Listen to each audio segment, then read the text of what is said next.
L'histoire est potentiellement en train de se répéter. Je vais tout expliquer. On est potentiellement en 2019. Tu vas voir, c'est hyper intéressant. On va parler de quantitative tightening, quantitative easing, ce qui s'est passé lors du cycle précédent. Et c'est potentiellement exactement la même chose qui est en train de se passer actuellement.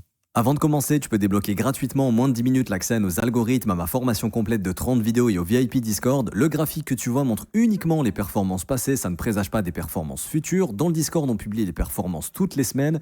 Pour obtenir tes accès gratuitement, ça se passe dans mon commentaire épinglé sous cette vidéo. Allez, c'est parti! Alors ici, j'ai fait des études intéressantes justement de ce qui s'est passé au cycle précédent. Et ça ne veut pas dire que ça va se répéter sur ce cycle, mais en tout cas, au niveau de la politique monétaire, ça pourrait être assez similaire. Et j'ai l'impression que l'histoire pourrait se répéter. Encore une fois, c'est une occurrence, c'est pas fiable statistiquement, c'est pas comme si on avait eu 80 cycles et que ça s'était passé comme ça 72 fois. Dans ce cas-là, on aurait eu des statistiques assez fiables. Là, c'est pas du tout le cas, mais c'est hyper intéressant. Alors, on sait que la Fed a mis fin à son quantitative tightening le 1er décembre 2025. Ça veut dire qu'elle va arrêter de réduire sa balance et qu'elle va potentiellement se remettre un tout petit peu à stimuler l'économie. Loin de là de ce qu'on est en train de vous vendre, que le méga quantitative easing arrive, c'est clairement pas le cas, mais qu'elle pourrait tout doucement racheter des obligations. Et ça pourrait justement réaugmenter sa balance. Donc je vous montre ça rapidement sur la liquidité justement. Donc la balance de la Fed et nos outils de liquidité. Donc ici on a la balance de la Fed. Alors c'est pas ici que j'ai ça. Laissez-moi 2 petites secondes. Je vais trouver le bon template. Voilà, c'est juste ici. Donc on a la balance de la Fed justement qui est tout simplement en train de chuter depuis qu'ils ont commencé le quantitative tightening. C'est l'objectif, c'est de réduire son bilan tout simplement. Et donc, on voit qu'ils ont réduit leur bilan à peu près depuis mars 2022 et ça jusqu'à aujourd'hui. 1er décembre 2025, ils arrêtent le quantitative tightening. Ça ne veut pas dire qu'ils vont commencer un quantitative easing, mais ça peut potentiellement dire qu'ils vont se remettre à racheter des obligations pour soutenir le gouvernement américain, qui a potentiellement besoin de financement. Et du coup, c'est ce qu'on attend aujourd'hui du FOMC justement. Alors, à l'heure où sortira cette vidéo, on aura potentiellement déjà les informations, donc n'hésitez pas à vous référer au FOMC d'aujourd'hui, sinon je referai une vidéo demain très probablement dans tous les cas pour faire le bilan.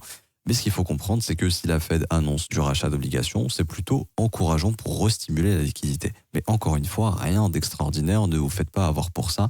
À mon avis, ça aura un impact très faible sur le marché des altcoins et sur la liquidité au sein du marché crypto, puisque c'est un marché qui a perdu de son intérêt depuis ces dernières semaines.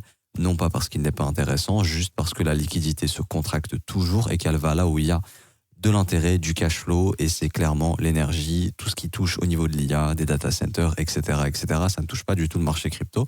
On peut le voir ici qu'on imprime de moins en moins de stablecoins, donc ça veut dire tout simplement qu'on a de moins en moins d'intérêt pour le marché crypto. Maintenant, sur la big picture, sur du long terme, on est potentiellement dans le même scénario. Ce qui est intéressant de noter, c'est qu'à la fin du QT précédent, le Bitcoin a marqué un top. Quand la Fed a annoncé la fin du QT, et ça avait déjà été annoncé en juillet 2019, il me semble, et ça a été appliqué en début août 2019, le Bitcoin avait top. On était passé des 3 000 $ aux 13 800 $, on avait formé un top. Et ce qui est hyper intéressant, c'est que sur cette phase baissière de juin 2019 jusqu'à mars 2020, le marché des altcoins a surperformé Bitcoin. Ça veut dire quoi? Ça veut dire que, en fait, les altcoins ont baissé face au dollar, tout simplement, parce que Bitcoin a baissé face au dollar. Bitcoin a perdu face au dollar depuis son top de juin jusqu'à peu près mars 2020, il avait perdu 72%. Ça ne veut pas dire qu'il va reperdre 72%. Je tiens à vous rassurer, j'en sais rien s'il va perdre de la valeur ou non. Mais grosso modo, à la fin du quantitative tightening, Bitcoin a formé un mouvement baissier. Et en fait, Bitcoin est reparti bullish au quantitative easing que je vous ai mis ici en bleu. C'est quand on avait eu Covid, la Fed a envoyé un tonne d'argent, a racheté des centaines de milliards de dollars d'obligations toutes les semaines, pour justement restimuler l'économie et permettre au gouvernement de renflouer toutes les entreprises, etc., qui ont été impactées. Après, on sait ce qui s'est passé. Le plus gros quantitative easing de l'histoire. Il n'y a jamais eu autant d'impression de dollars. Le plus gros bull run de tous les temps, que ce soit sur les indices, les actions, les cryptos, avec un Bitcoin qui a atteint des records, etc., etc. Mais ce qui est intéressant de noter, c'est qu'on peut noter ici que Bitcoin, justement, était dans un marché baissier. Donc, on a eu notre bear market, on a formé notre bottom, on a formé un rebond qui a marqué un range long terme. Et en fait, la formation de ce range, pendant que Bitcoin était bearish, donc dans une dynamique baissière, ici on peut voir qu'on a des creux et des sommets descendants, le marché des alts, ici, remontait. Et donc la question, c'est de se dire que est-ce que l'histoire est pas en train de se répéter, parce qu'on voit qu'on est revenu chercher le même support, qu'on est sur la fin du quantitative tightening. Donc la logique, ce serait un quantitative easing par la suite, ou un nouveau quantitative tightening, mais ça voudrait vraiment dire que l'économie que l'inflation est vraiment catastrophique et ça serait vraiment pas positif. Donc on espère que c'est pas ce scénario, parce que si c'est le cas, autant vous dire qu'une prochaine all season ne sera pas avant je ne sais quand, peut-être après 2030. Donc on espère que ce sera pas le scénario. Par contre, si théoriquement il y a un quantitative easing, qu'il soit léger, agressif, dépendamment de l'économie, ça pourrait être OK. Ce qu'il faut comprendre, c'est que si vous voulez un quantitative easing aussi fort qu'en 2020, il faut de gros dégâts économiques. Et ça sera pricé par le marché. Du style Bitcoin qui fait moins 30% en l'espace d'une semaine, les altcoins qui prennent moins 60%. Ça, faut le comprendre. Comme Covid. Ce Covid, on avait mangé moins 60 sur les alts, moins 60, moins 70 sur Ethereum, moins 50 sur Bitcoin. Ce serait le pricing justement d'une économie qui littéralement est au plus bas. Et ensuite, on relancerait la liquidité avec un QE et à ce moment-là, on pourrait exploser. Bref. Si jamais on a un futur quantitative easing, là, ce à quoi on pourrait s'attendre, c'est en fait un marché altcoin contre Bitcoin qui se met à marquer le bottom. Et si l'histoire se répète, Bitcoin entrerait dans une dynamique baissière, comme ceci, et à l'approche du prochain quantitative easing, je ne sais pas quand est-ce qu'il commencera, peut-être 2026, peut-être 2027. La Fed a dit qu'il n'y en aura pas tant que les taux ne seront pas à zéro. Peut-être que le prochain Sherman sera plus flexible, on ne sait pas. Peut-être que l'économie va aller mal. L'économie va mal d'ailleurs. L'économie va bien grâce à l'intelligence artificielle, mais tous les indices de promoteurs immobiliers qui reflètent énormément l'économie commencent à indiquer que ça sent pas bon. Donc peut-être que si l'économie commence à flancher d'ici 6-12 mois, peut-être qu'on aura un quantitative easing plutôt que prévu. Et du coup, Bitcoin entrerait dans un mouvement baissier potentiellement, ce qui permettrait au marché des alts de commencer à former son bottom contre Bitcoin. Contre le dollar, ça signifie quoi? Ça signifie tout simplement que les altcoins continueraient de chuter, que les altcoins seraient toujours dans cette dynamique baissière. Pourquoi? Parce que tout simplement, quand Bitcoin perd de la valeur face au dollar, il se passe quoi? Il se passe que les altcoins font de même. Mais que on arrêterait de perdre autant de valeur que dans le passé. C'est-à-dire qu'au lieu, par exemple, quand il y a un moins 10% sur Bitcoin, qu'il y a un moins 40, moins 30 sur les alts, qu'on ait un moins 15 par exemple, ou un moins 10, quelque chose de similaire. Parce que c'est ce qui s'était passé ici. Comme on peut le voir, les altcoins chutaient bien évidemment, parce que Bitcoin a perdu 70% de sa valeur au moment de son top et de son bottom, donc au moment de la fin du QT et au début du prochain QE. Mais on peut voir que les alts face au Bitcoin ont gagné à peu près 70% en moyenne. Donc ça a équilibré la chute en dollars. Et en fait, il y avait plein d'altcoins qui commençaient à faire de grosses structures d'accumulation comme celle-ci. Les altcoins arrêtaient de chuter comme ça. Nous, on est toujours dans ce cas de figure actuellement. Mais si jamais le prochain quantitative easing pourrait marquer le futur bottom, et ensuite on pourrait réavoir une appréciation du marché des altcoins. Alors la question c'est, est-ce que ce sera aussi fou que 2020? Alors c'est peu probable en termes de quantitative easing, sauf si gros crash économique ou si l'intelligence artificielle met au chômage tout le monde. Ça c'est un scénario qui est possible, où on a un gros crash du marché du travail mondial parce que les entreprises commencent à switcher de l'IA vers de l'être humain vers l'IA.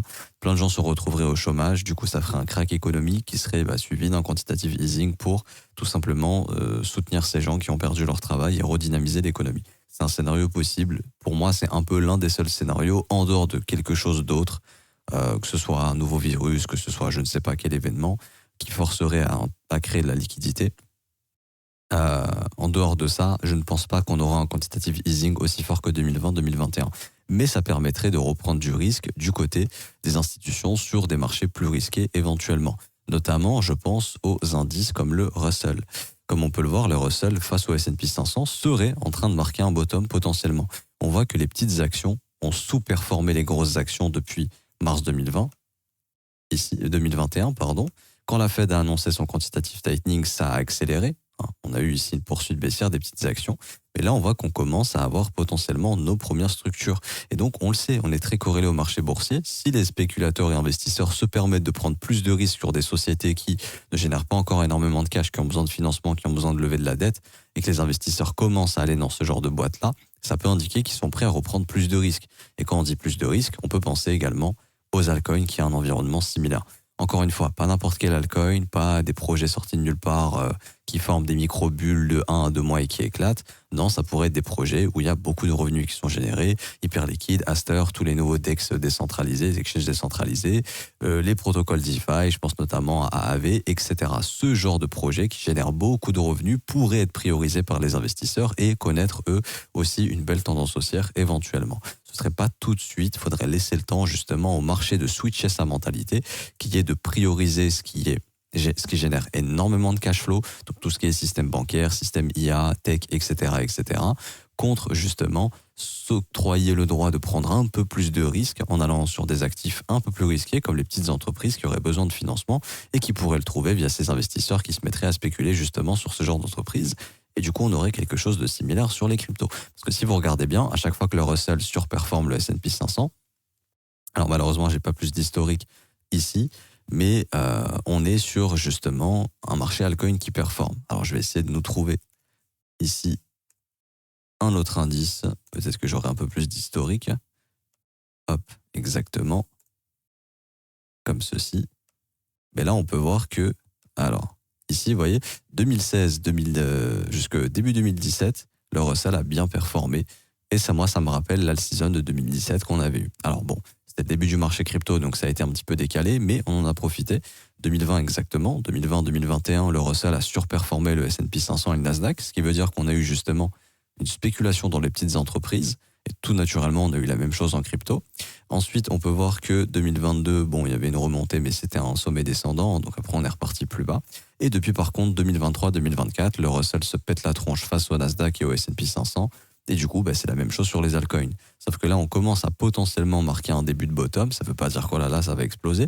Ça peut justement indiquer que les investisseurs commencent à switcher leur mentalité, fin du quantitative tightening, et potentiellement plus de baisse des taux à venir, plus de stimulation de liquidité. Et tout ça, les investisseurs s'y préparent avant. Ils n'attendent pas les taux zéro pour se positionner. Ils commencent doucement à se positionner éventuellement. Donc ça peut indiquer ce switch de mentalité. Et ça, c'est plutôt intéressant.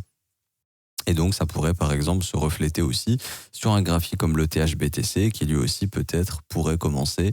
Alors, je ne dis pas que ça irait to the moon, hein, mais ça pourrait peut-être commencer à bien consolider et à marquer potentiellement un prochain mouvement contre BTC. Donc ça aussi, c'est un indicateur éventuellement que quand le ratio ETH-BTC augmente, qu'on a peut-être une prise de risque un peu plus importante sur des actifs un peu moins capitalisés, comme Ethereum face au Bitcoin, et la fameuse phase de surperformance des alts. Même si le schéma qu'on connaît, Bitcoin, Pump, ensuite ETH, ensuite les altcoins, ensuite les petits projets, n'est plus d'actualité actuellement, peut-être que ça reviendra.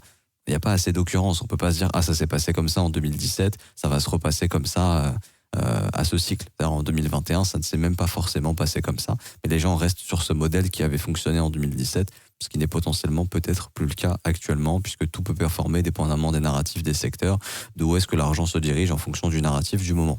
Donc, je voulais vous partager ça justement. Peut-être qu'on rentrera sur un Bitcoin beaucoup moins bullish. Ça ne veut pas nécessairement dire qu'il va chuter comme en 2019, mais qu'il pourrait consolider pendant longtemps ou avoir du mal à faire de nouveaux ATH ou faire des ATH très légers et que pendant ce temps-là, le bottom pourrait se poser sur les altcoins et que le prochain quantitative easing ou une accélération de la création de la liquidité pourrait enfin booster justement un rallye du marché des altcoins. Alors peut-être pas aussi fort comme en 2020-2021, puisque cette création de liquidité sera probablement pas la même, sauf si gros dégâts économiques. Mais si gros dégâts économiques, avant, attendez-vous à des grosses purges du marché pour former des bottoms long terme. Donc là, ça pourrait encore être des mouvements très très baissiers si jamais ça devait arriver, puisque ce serait pricé avant, bien évidemment. Vous vous doutez bien qu'on aurait un gros nettoyage de tous les marchés avant que ça arrive. Je m'arrête ici pour aujourd'hui, j'espère que ça vous aura plu. Si c'est le cas, n'hésitez pas à bombarder les pouces bleus, vous abonner, à mettre un petit commentaire. Merci énormément à ceux qui jouent le jeu. Je vous rappelle tous les liens en barre d'infos. On se retrouve très bientôt. Ciao, ciao.